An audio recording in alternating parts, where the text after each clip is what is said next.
इस press conference में उपस्थित सभी प्रेस साथियों को मेरा नमस्कार। मैं सत्यजीत हलदार, सेक्रेटरी अखिल भारतीय विद्यार्थी परिषद श्री विजयपुरम।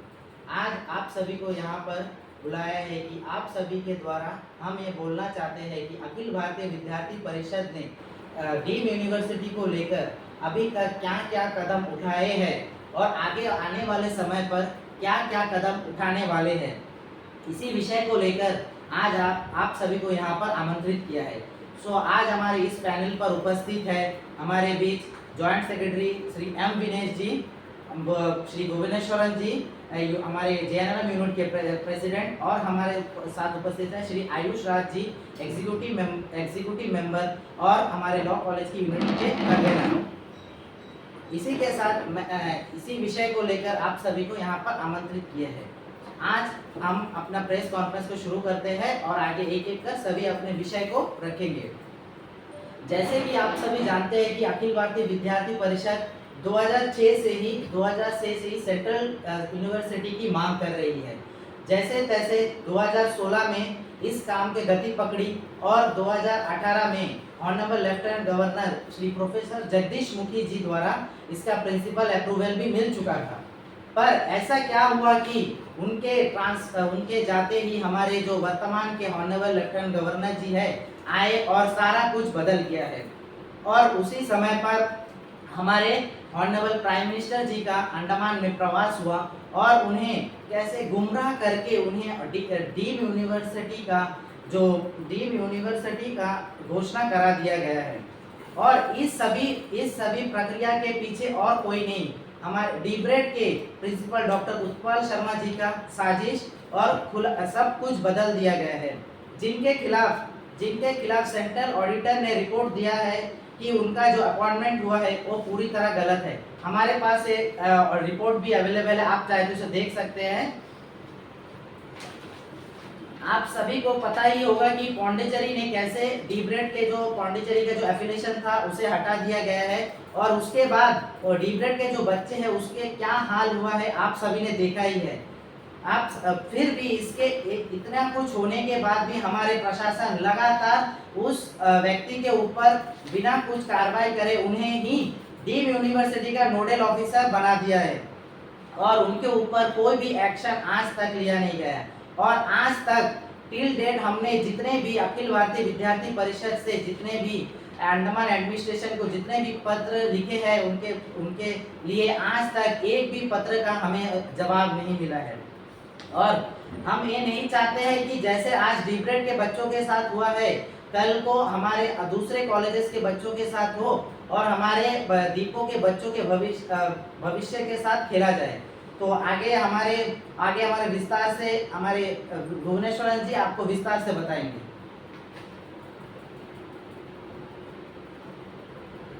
गुड आफ्टरनून सभी को।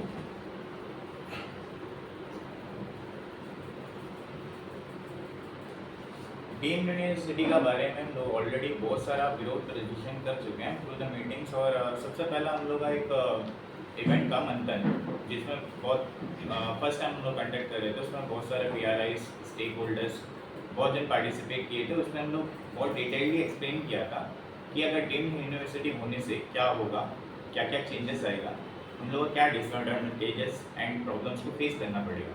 फर्स्टली डीम यूनिवर्सिटी का प्लान प्रपोजल हुआ था नाउअडे और डीम यूनिवर्सिटी को ऐसे क्लस्टर फॉर्म में कन्वर्ट कर दिए। क्लस्टर यूनिवर्सिटी मतलब क्या होता है एक्चुअली, ऑफिस कोई जगह पे सिचुएटेड रहेगा जो रेस्ट और कॉलेजेस है, जैसे कि वो कि हम लोग का टैगोर, डीब्रेड, डाइट, JNRM, एमकॉल, जो रेस्ट ऑल कॉलेजेस है वो अपना जगह पे सिचुएटेड रहेगा।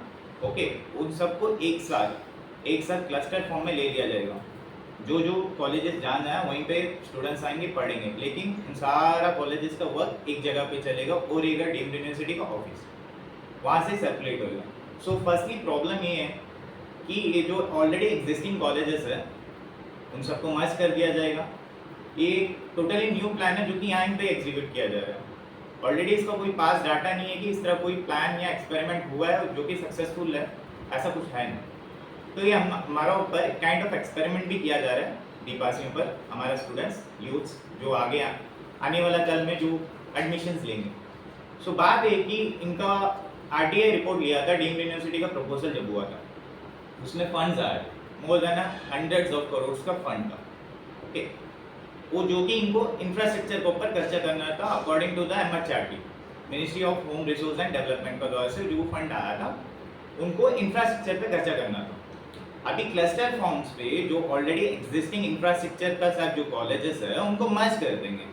सो क्वेश्चन इज दैट कि जो फंड्स आया था more than hundreds of crore उसको कहाँ इन्वेस्ट करेंगे? इंफ्रास्ट्रक्चर पे आपको पैसा मिल रहा है, अगर इंफ्रास्ट्रक्चर पे आप इन्वेस्ट नहीं कर रहे हैं तो वेयर द मनी गोस, वही क्वेश्चन है। सेकेंडली, ये सबको ऑलरेडी एग्जिस्टिंग कॉलेजेस का एफिलिएशन पौंडीचेरी यूनिवर्सिटी से है।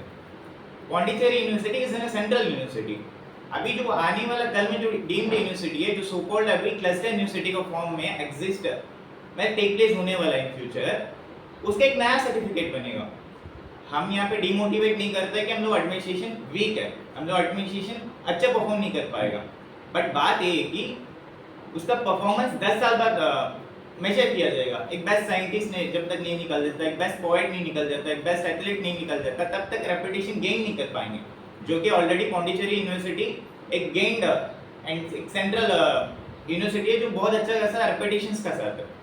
तो कंपैरिजनली हम लोग और 10 साल संघर्ष करना पड़ेगा अनटिल एंड अनलेस एक बेस्ट स्कॉलर नहीं निकल जाता जो कि नेशनल लेवल पर रिप्रेजेंट नहीं कर देता, तब तक हम लोग सर्टिफिकेट को रिकॉग्नाइज नहीं करेंगे। जैसे कि एक बार पौंडीचेरी यूनिवर्सिटी से पास हुए और हम जो फ्यूचर में जो यूनिवर्सिटी बनने वाला है क्लस्टर यूनिवर्सिटी, उससे हम पास हुए। ऑलरेडी रेपुटेशन गेन यूनिवर्सिटी से बाई पास हुए 50% का सर, और हम पास हुए सेंटम का सर। तो अब तो वही देखेंगे ना कि कौन सा यूनिवर्सिटी का रेपुटेशन ज़्यादा है, वहाँ पे क्वालिटी ऑफ एजुकेशन, वो सिर्फ तब तक डिटरमाइन नहीं होगा जब तक बेस्ट स्कॉलर नहीं निकल जाता जो फ्यूचर में बनने वाला यूनिवर्सिटी जो क्लस्टर यूनिवर्सिटी। तो वो एक प्रॉब्लम्स रहेगा। और फंड, अभी सेंट्रल यूनिवर्सिटी को फंड मिलता है, सेंट्रल यूनिवर्सिटी फंड देता है। अभी क्लस्टर यूनिवर्सिटी बनेगा, एक सोसाइटी को द्वारा रन किया जाएगा, तो उसका फंड कहाँ से आएगा? Where we will get the money to run that cluster university? ये अल्टीमेटली और डायरेक्टली इनडायरेक्टली बच्चों से ही लिया जाएगा, जो कि मेरा सालाना मेरा फीस जो रहता है, जैसे कि पौंडीचेरी यूनिवर्सिटी में नियर अबाउट 1500 to 1700 में एक साल का खत्म, ट्यूशन फी जो भी है हो गया। बस जो एग्जाम फीस रहेगा पर पेपर 60 रुपीज़, प्रैक्टिकल 100 करके मेरे को भरना पड़ता था, वो 500 के अंदर हो जाता था। तो अभी 1700 वाला जो फीस है फ्यूचर में आपको आइडिया भी नहीं रहेगा, मोर देन 30-40,000 हो जाएगा, जो यहाँ का नॉर्मल अंडमान बच्चों के लिए अफोर्ड नहीं कर पाएंगे। अगर 40-50 दे के पढ़ना होगा तो ऑब्वियसली जो नेटिव प्लेसेस है, चेन्नई है, केरला है, बैंगलोर है, वहाँ चले जाएंगे और 40-50,000 पुश करके हम बाहर पढ़ लेगा। तो समूह यहाँ का सिस्टम और बैकबोन को ब्रेक कर देंगे। अगर फंड ज़्यादा मतलब बच्चों से लेना स्टार्ट कर देंगे तो नहीं कर पाएगा, लेबर अपना बच्चा को नहीं पढ़ा पाएगा, मुश्किल हो जाएगा। हम भी मिडिल क्लास फैमिली से बिलोंग करते हैं, हम लोग भी यहीं से JNRM से पढ़ते हैं, बहुत सारे दिन पढ़ के निकले हैं क्योंकि फीस है, अफोर्डेबल है, रिकॉग्नाइजेबल है, तो सर बहुत सारा। लेकिन अभी उतना लंबा मैं बता देंगे तो पूरा दिन चले जाएगा, इतना मैथ्स एंड इतना लूप्स है, वही हमेशा से हम लोग विरोध करते आ रहे हैं। तो यही है कि बहुत प्रॉब्लम होगा इन फ्यूचर अगर क्लस्टर यूनिवर्सिटी फॉर्म हुआ तो। अगर डीम्ड यूनिवर्सिटी को बनाना है, क्लस्टर यूनिवर्सिटी का अलावा डीम्ड यूनिवर्सिटी बनाते तब भी ठीक है, वो कहीं एक जगह में एग्जिस्ट होता जो ऑलरेडी पौंडीचेरी यूनिवर्सिटी का जो एफिलिएशन का साथ जो रन होता वाला कॉलेजेस है वो एक अलग जगह में होता था। Okay, next I will like to show ABP जो है 2006 से इसी संदर्भ में हंड्रेड्स ऑफ लेटर्स जो है बहुत सारे ऑफिशियल्स को लिखा है, और हमारा यही डिमांड है कि हमें जो है अंडमान के द्वीपवासियों के लिए जो है एक सेंट्रल यूनिवर्सिटी चाहिए।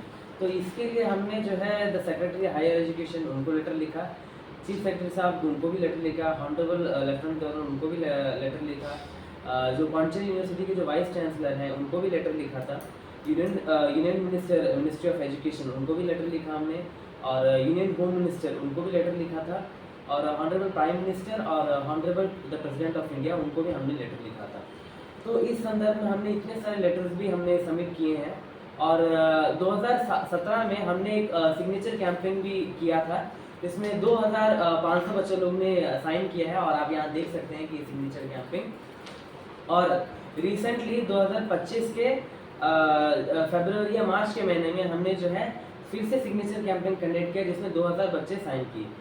तो हम जागरूकता फैलाने के लिए जो समर वेकेशन हॉलीडे है, इसमें हम और भी जाकर जो है इंटर आईएएस में जाकर इस डीम्ड यूनिवर्सिटी का जो डीमेरिट्स है वो भी हम बताएंगे, और साथ ही साथ हम ये आग्रह करते हैं कि जो डीम्ड यूनिवर्सिटी फॉर्म ना हो। और आप देख सकते हैं कि जब से पांडिचेरी यूनिवर्सिटी से डीमरेट का एफिलिएशन हट चुका है, तो उसकी जो स्थिति है वो और ख़राब हो चुकी है। और जैसे ही ये डीम्ड यूनिवर्सिटी फॉर्म हो जाएगा और जितने भी कॉलेजेस हैं उनका वो उसमें चले जाएंगे, तो क्या होगा कि बाकी जितने भी इंस्टीट्यूशंस हैं उनका भी हालत ख़राब हो जाएगा। तो मैं द्वीपवासियों से यही आग्रह करता हूँ कि आप सब हमारे साथ आइएगा। जब हमारी मांग पूरी नहीं होगी तो हम इन फ्यूचर एक बहुत बड़ा आक्रोश आंदोलन भी करेंगे, जिसमें हमें द्वीपवासियों का साथ चाहिए, और हम यही आग्रह करते हैं कि आप सभी द्वीपवासी हमारे साथ आइएगा। तो सबसे पहले आप सभी को नमस्कार फिर से। जैसे कि आपने सबसे सुना और आपने समझा कि ये जो डीम्ड यूनिवर्सिटी का विषय है ये बहुत ही ज़्यादा गंभीर विषय है। गंभीर विषय इसलिए है क्योंकि अगर हम डीम्ड यूनिवर्सिटी अंडमान निकोबार में आता है तो जैसे कि प्रपोज्ड है, जितने भी कॉलेजेस हैं अंडमान निकोबार में, चाहे वो लॉ कॉलेज हो, टीजीसी हो या फिर मायाबंदर हो, जितने भी कॉलेजेस हैं उन सभी कॉलेजेस को एक डीम्ड यूनिवर्सिटी के अंदर लाया जाएगा। जैसे कि आप सभी को पता है कि अभी वर्तमान में पांडिचेरी यूनिवर्सिटी जो कि भारत का one of the most reputed university है, हम उसके अंडर एफिलिएटेड है।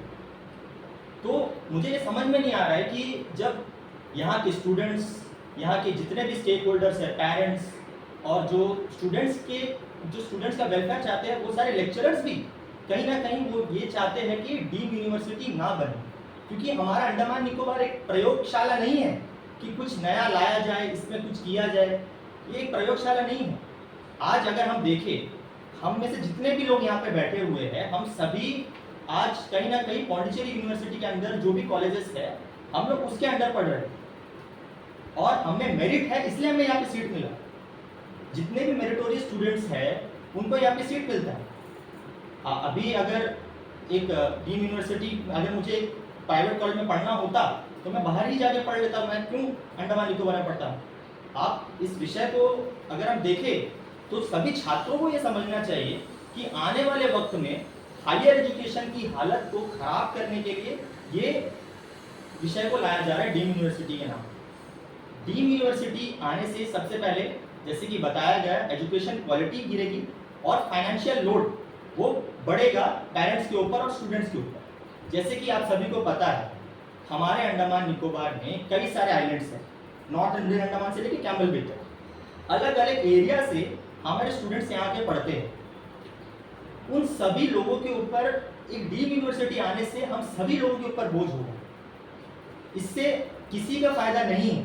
और जहाँ तक मैं बात करूँ एबीवीपी का, विद्यार्थी परिषद शुरुआत से सेंट्रल यूनिवर्सिटी की मांग कर रहा है, क्योंकि एक सेंट्रल यूनिवर्सिटी लाया जाएगा तभी एजुकेशन क्वालिटी अच्छी तरह से सुचारू रूप से अंडमान निकोबार में चला पाएगा। मेरा ये मानना है कि डीम्ड यूनिवर्सिटी लाने के बजाय अगर एक सेंट्रल यूनिवर्सिटी लाया जाता है, इससे भी हम सभी स्टूडेंट्स का भला हो पाएगा। और जब तक सेंट्रल यूनिवर्सिटी नहीं लाया जाता तब तक जो वर्तमान की स्थिति है, जैसे कि पांडिचेरी यूनिवर्सिटी एफिलिएशन वो कायम रहे, उसे चेंज नहीं किया जाए, ये मेरा मानना है।